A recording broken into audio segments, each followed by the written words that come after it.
बिस्मिल्लाहिर्रहमानिर्रहीम अस्सलामुअलैकुम वरहमतुल्लाहि वबरकातुहू। प्यारे बच्चों, अब तक हमने यौम दफ़ा का सबक की रीडिंग की। उसके बाद हमने इसके मुश्किल अल्फाज के मानी पढ़े, फिर हमने इसका ख़ुलासा किया और आज के सबक में हम यौम दफ़ा की मश्क करेंगे। मश्क का पहला सवाल है, मुख्तसर जवाब दें।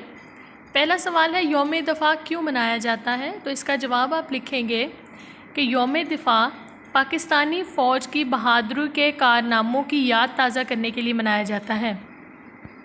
मैं रिपीट कर रही हूँ, यौम दफ़ा पाकिस्तानी फ़ौज की बहादुरी के कारनामों की याद ताज़ा करने के लिए मनाया जाता है।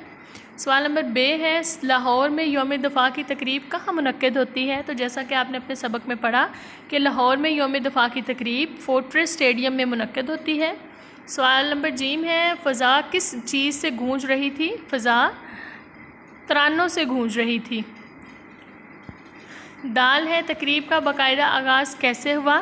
तकरीब का बाकायदा आगाज़ तिलावत कुरान पाक से हुआ। उसके बाद है, तिलावत और नात के बाद क्या पढ़ा गया? तिलावत और नात के बाद कौमी तराना पढ़ा गया। नाजरीन ने फ़ौजी नौजवानों को किस तरह दादे तहसीन दी? नाजरीन ने तालियां बजाकर फ़ौजी जवानों को दादे तहसीन दी।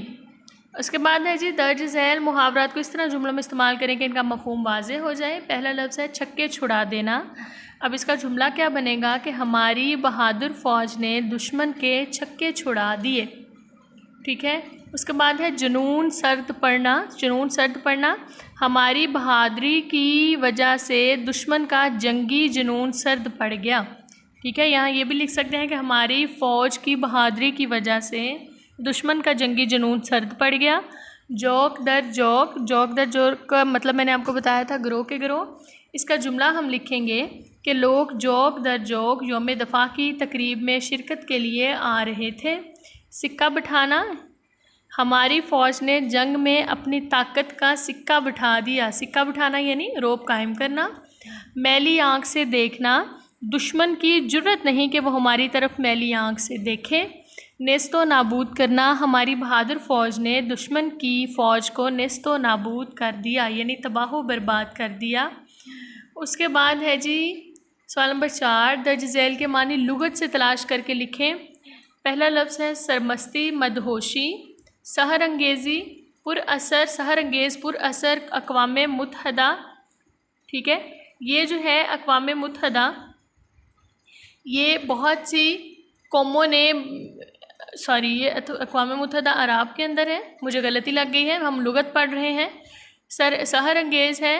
उसके बाद है जर्री, जर्री यानी बहादुर जुर्रतमंद, दाद देना तारीफ़ करना, सिक्का बिठाना, रोब कायम करना, इमसाल, इस साल। ठीक है। उसके बाद हम 5वां सवाल है, सबक यौम दफ़ा को पेश नज़र रखते हुए दुरुस्त जवाब की निशानदेही टिक से करें। हर साल यौम दफ़ा कब मनाया जाता है? इसका जवाब है जी 6 सितंबर को, यानी ऑप्शन नंबर 3, 6 सितंबर को। उसके बाद है बे, 1965 की पाक भारत जंग कितने रोज़ जारी रही? ये हमने अपने सबक में पढ़ा कि 17 रोज़ जारी रही। तो इसका जवाब है ऑप्शन नंबर 2। फ़ौजी जवानों ने कितनी देर में तस्मे वाले जूते पहनकर राइफ़लें उठा लीं? ठीक है, तो ये हमने अपने सबक में पढ़ा कि उन्होंने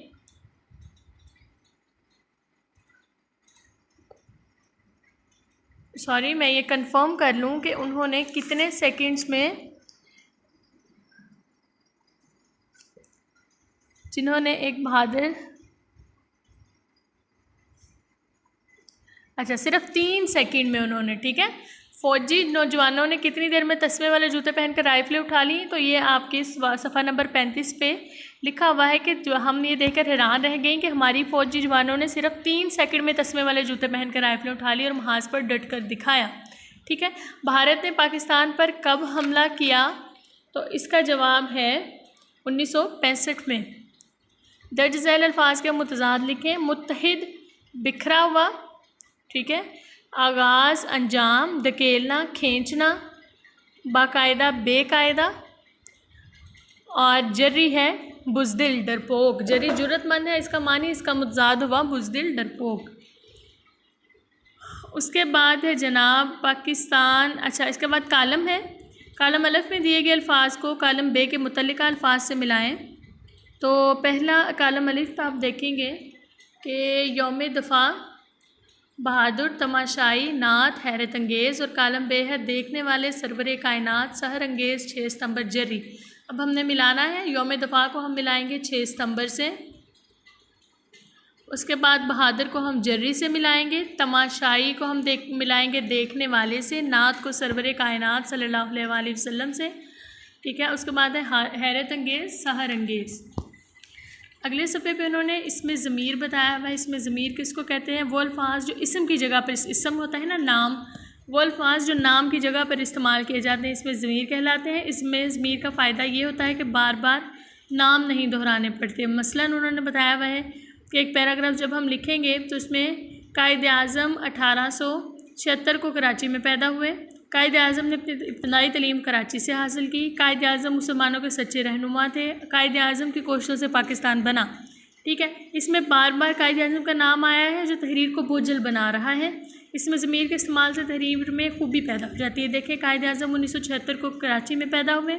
उन्होंने अपनी इब्तदाई तालीम कराची से हासिल की। वो मुसलमानों के सच्चे रहनुमा थे। उनकी कोशिशों से पाकिस्तान बना। इन जुमलों में उन्हों, वो और उनकी ज़मीरें इस्तेमाल हुई हैं। ये सब कायद आज़म की जगह पर आई हैं। उर्दू ज़मायर में तज़कीर व तानीस का कोई फ़र्क नहीं होता। अपना बहुत सा ख्याल रखिएगा, दुआओं में याद रखिएगा। अल्लाह हाफ़िज़।